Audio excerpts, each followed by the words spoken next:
Hola, ¿qué tal, querido Felipe Calderón Hinojosa? Muchas gracias por este enlace. Muy buenas noches, ¿cómo estás? Al contrario, Marco Levario, bien, ya un poco cansado de estas horas, pero contento de estar con ustedes esta noche. Muy agradecido por estos minutos, Felipe.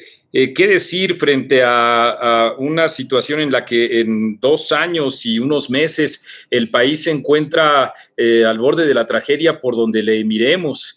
Agarrar un hilo conductor para más o menos tratar de comprender lo que nos está pasando es, me parece, la pregunta sobre el riesgo que vive el país de una involución democrática, de un régimen, de la instauración de un régimen autoritario en el país que no creo que exageren. Quisiera, por supuesto, escuchar tu opinión. Se juega eso el próximo 6 de junio. ¿Eso es lo que se juega el 6 de junio, la democracia, Felipe Calderón? Sí, definitivamente la disyuntiva esta vez no es únicamente, ni siquiera principalmente una comparación entre candidatos, entre trayectorias, que hay que hacerla desde luego.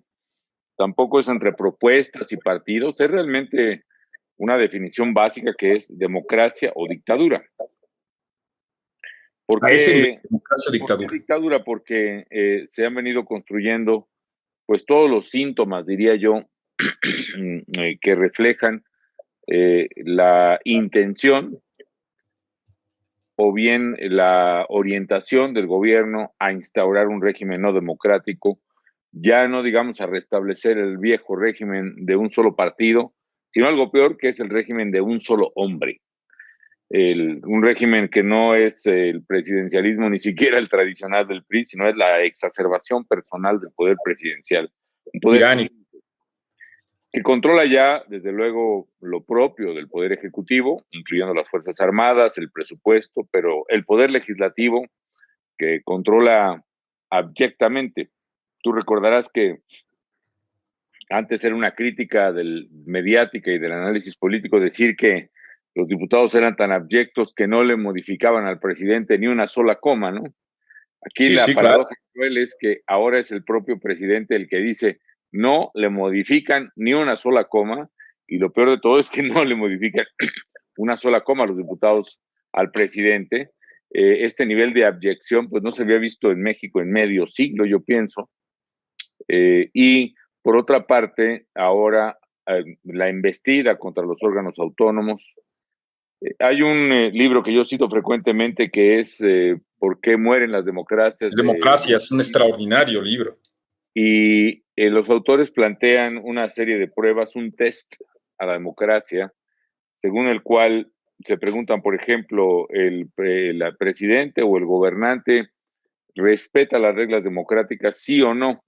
Y en este caso, desde la consulta para cancelar el mayor proyecto de infraestructura en América Latina, que era el aeropuerto de Texcoco, que fue hecha en una consulta patito, o mejor dicho, en una Pati. consulta gansito, eh, hasta ahora la falta de respeto a la división de poderes con la intentona de prórroga, no intentona, el cambio a la ley judicial para prorrogar inconstitucionalmente el mandato del presidente de la Corte, o lo que hoy ocurre, que a pesar de que la Corte ya resolvió la prevalencia del fuero del gobernador de Tamaulipas, de todos modos al presidente le vale gorro al fiscal y sacan una orden de aprehensión a contrapelo, y como están perdidos en esa determinación, ahora amenazan con desaparecer los poderes de toda una entidad. En fin, una falta de respeto absoluta a las reglas democráticas. Dos, si se considera desde el poder respetable y legítima la voz de quienes discrepan, y sabemos claramente que para el presidente y su equipo, nadie que discrepe tiene verdaderamente legitimidad. Necesariamente tiene que obedecer a los intereses más perversos, económicos, a la defensa de la corrupción, y en el menor de los casos se lanzan epítetos que no solo polarizan, sino exacerban un linchamiento mediático en contra de quien discrepa. Lo tercero sería si se tolera la violencia desde el poder, y hay una tolerancia que tiene que ver desde con el que se permita el bloqueo de vías férreas por la vía de la fuerza, o el que se tolere que grupos de crimen organizado dominen una región como Tierra Caliente, en Michoacán, el caso de Aguililla, donde no ni el gobernador podía pasar por carretera, tenía que hacerlo en helicóptero del ejército, y cuando se le preguntó al presidente si enviaría el ejército, dijo, no, yo creo que hay que solucionar por la vía del diálogo, lo cual es una tolerancia de la violencia y una Abrazos, no clarificación del balazos. Estado. En fin, el que se cancelen libertades, el que se saque de su trabajo a voces críticas como la de Carlos Loret de Mola, Broso, Pedro Ferriz y un largo etcétera. Todos esos son signos, según estos autores, de destrucción de la democracia y de construcción de un régimen autoritario. Creo que está muy claro que si no se construye un valladar con un Congreso opositor al presidente y su partido, estamos en la vía de el autoritarismo, la autocracia, la dictadura en México, más pronto de lo que se pudiera pensar. Tú tienes, Felipe, una larga tradición en la lucha por la democracia y también ocupaste el más alto cargo en este país para administrar y consolidar la democracia. Con ese enorme bagaje histórico y personal que tienes, ¿ubicas algún otro momento así de dramático de persecución política, de acotamiento o inhibición de la disidencia y presión a los medios de comunicación? ¿Ubicas algún otro momento que haya vivido el país dentro de los últimos 30, 40 años? No, la verdad es que no, no en la vida democrática de México, desde luego, no en este siglo, que ya es decir, no tampoco en la transición democrática que ubicaríamos desde los 80 a la fecha. No me tocó vivir los tiempos del echeverrismo, pero seguramente el parámetro debe ser por más o menos esos parámetros, quizá en el echeverrismo en los 70, en el cenit del poder del presidencialismo y poco después de las represiones de Tlatelolco y de Jueves de Corpus en 68-71, quizá a esos niveles andamos, ¿no? No, pues debo matizar porque todavía tenemos elecciones, todavía tenemos órganos electorales, todavía tenemos competencias reguladas.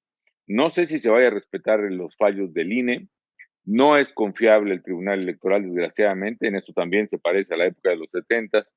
Pero bueno, en eso sí hay un matiz que hay que hacer muy grande. Tenemos condiciones democráticas electoralmente hablando que entonces no había, pero en términos de poder presidencial, creo que el poder presidencial ahora es tan grande y tan sin límites como lo fue quizá en la época a finales de los 70, ¿no? Lo decía porque sin duda el gobierno impulsó toda su maquinaria, por ejemplo, para evitar que existiera o dar que existiera el registro de México Libre, no me cabe la menor duda. Y esto lo hilo también con que, ¿qué cosas? En contextos de convivencia democrática podríamos decir que la oposición actual tiene y ha dejado muchas insuficiencias, muchos pendientes, etcétera, etcétera, pero ahora eso es lo que hay, la coalición PAN, PRI, PRD es lo que hay, no pudo haber México Libre, Movimiento Ciudadano me parece que está jugando un papel de esquirol y aún con todas las insuficiencias del PRI, PAN y PRD, ahí donde se presentan creo, el panorama que ven los ciudadanos, los de carne y hueso, los que nos están escuchando ahorita al momento de elegir. Sí es lo que hay, y además hay que decirlo con tristeza, porque me parece que estos partidos tradicionales, creo que atinadamente agrupados en esta coalición, en esta alianza de Va por México, perdieron una oportunidad singular, Marco Levario, de postular verdaderos candidatos de peso, ¿no? Ciudadanas, ciudadanos de alta respetabilidad, de alta credibilidad, de alto liderazgo. Si lo hubieran hecho en todos los distritos, o al menos en su gran mayoría, esta elección ya estaría decidida en favor de la oposición, en favor de esta alianza, en favor de un freno al autoritarismo, en favor del equilibrio de poderes por la vía del Congreso que tanta falta hace. No fue así. Y sin embargo es lo que hay. Efectivamente a México Libre se le cerró el paso a la mala, habiendo cumplido Muy todos los mal. requisitos, habiendo convocado, como marca la Constitución, a más de 300,000 ciudadanos con nombre, con fotografía, con firma digital, autorizada por el INE a través de una aplicación, más de 250 asambleas de los 300 distritos. Mira, lo sé muy bien, el PAN nunca en su vida ha hecho más de 200 asambleas distritales. Eso y nosotros No, hicimos pues si mucho alguien más. sabe eso, eres tú, que fuiste presidente de Acción Nacional. Y la verdad es que fue un esfuerzo singular, cerrado a la mala. Hay que decirlo, empezando por el INE, que sus consejeros hicieron una trastada, su presidente Ciro Murayama también, los que empezaron a hacer esta jugada sin fundamento contra México Libre, y que desde luego fue claramente hablada por el tribunal, pero bueno, era Pues yo muy coincidí claro. contigo y sigo coincidiendo, desde ahí comenzó desde luego la decisión. Sí, se equivocaron y eso creo que debilita al INE, porque una cosa es la vocación democrática de quienes lo integren y otra cosa es que empiecen a hacer fallos a capricho por encima y más allá de lo que señala la ley, lo cual los desacredita, porque también lo pudieron haber hecho en el caso de candidatos de Morena, y eso va a acabar debilitando al INE porque muchos de sus fallos no son sostenibles en la esfera jurídica internacional. Pero bueno, no me desvío. Yo pensé que el esfuerzo, la maquinaria que se movió desde el gobierno para cerrarnos el paso, obedecía simplemente a la animadversión, al rencor, pues no sé, a la Inquina en contra tuya, sí, inquina claro. en contra mía, era una cosa personal del presidente, pero ya dando el tiempo entiendo que era algo más que eso, Marco Levario, y yo creo que ellos vieron en sus encuestas y en sus estudios de enfoque o de grupos focales que podíamos haber llenado claramente un vacío de representatividad ciudadana en política que lo ha generado esta irresponsabilidad en la conducción de los partidos tradicionales. Sea de ello lo que fuere, menos mal que dentro de lo malo, menos mal que no estamos en la coyuntura de ser acusados de dividir el voto ahora, porque yo sí creo que afirmando nuevamente que esta no es una elección cualquiera y donde se juega es la disyuntiva democracia y dictadura, lo que hay que hacer como prioridad indiscutible es construir esa mayoría opositora y se requiere la unión de las oposiciones o de los partidos de oposición, no solo en la alianza ya constituida, incluso yo he exhortado y reitero esta exhortación para que PAN, Movimiento PRI, Ciudadano. PRD y Movimiento Ciudadano hoy se sumen y se pongan de acuerdo en qué candidatos encabezan qué distritos federales, pero que no lleguen al 6 de junio divididos, porque efectivamente, si Movimiento Ciudadano que Movimiento Ciudadano es el que más tiene, paradójicamente, que ganar si logra reforzar sus candidatos, por ejemplo, en Jalisco para diputados, y a la vez refuerza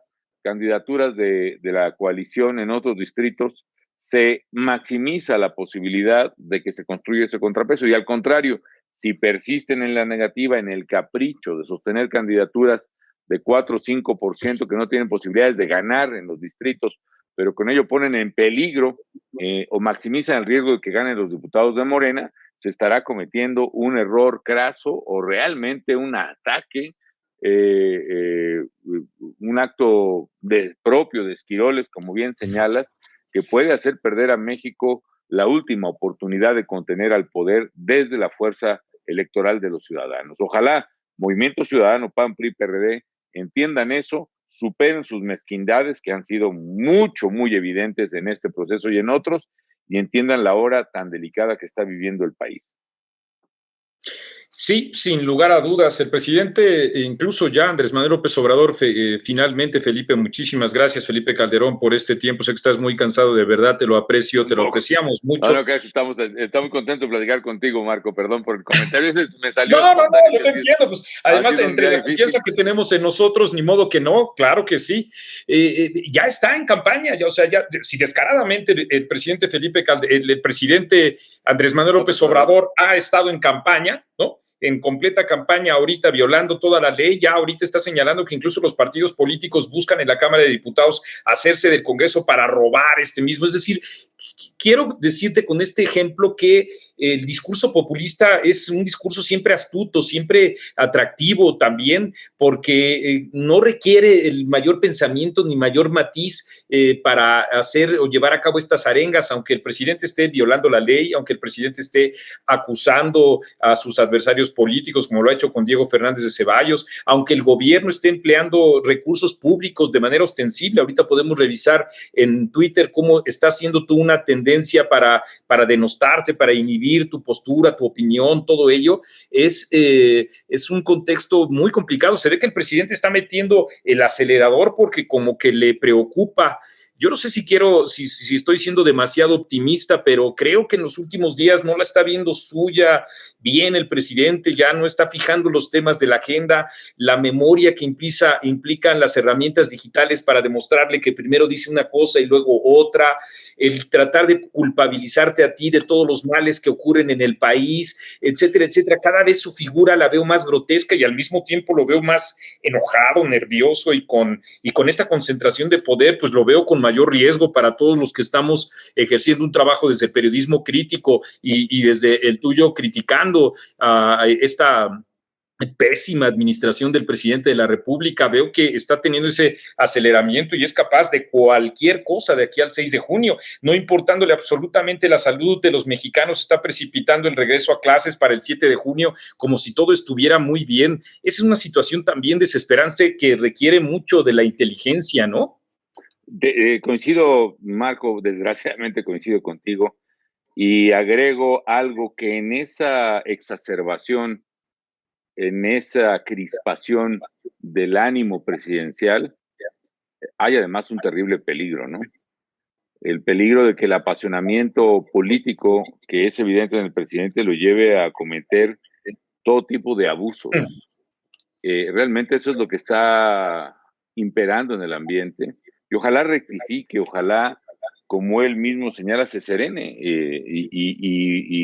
y que recupere esta idea que él mismo tenía de pasar a la historia como el mejor presidente de México. Ya no lo será por los resultados económicos. Desgraciadamente hay un consenso de que la economía no recuperará el nivel que tuvo antes de que él entrara a la presidencia, sino hasta que salga. Ya no lo será por los resultados en salud, han sido desastrosos.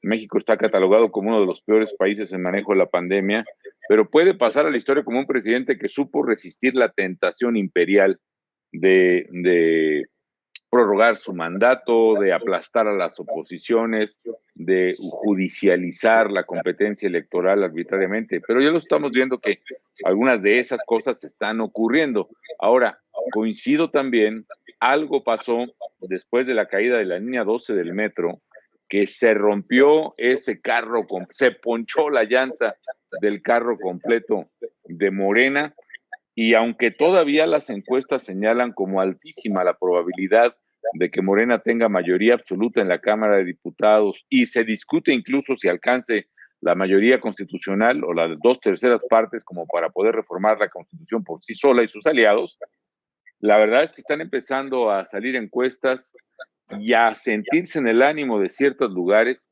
un ánimo de cambio que puede ser sorprendente. Yo no me gusta hacer fantasías personales en materia electoral, trato de ser realista, pero mire, he recorrido algunas ciudades recientemente, San Luis Potosí, Mérida, ayer estuve en Puebla, y se percibe algo distinto que no están reflejando las encuestas.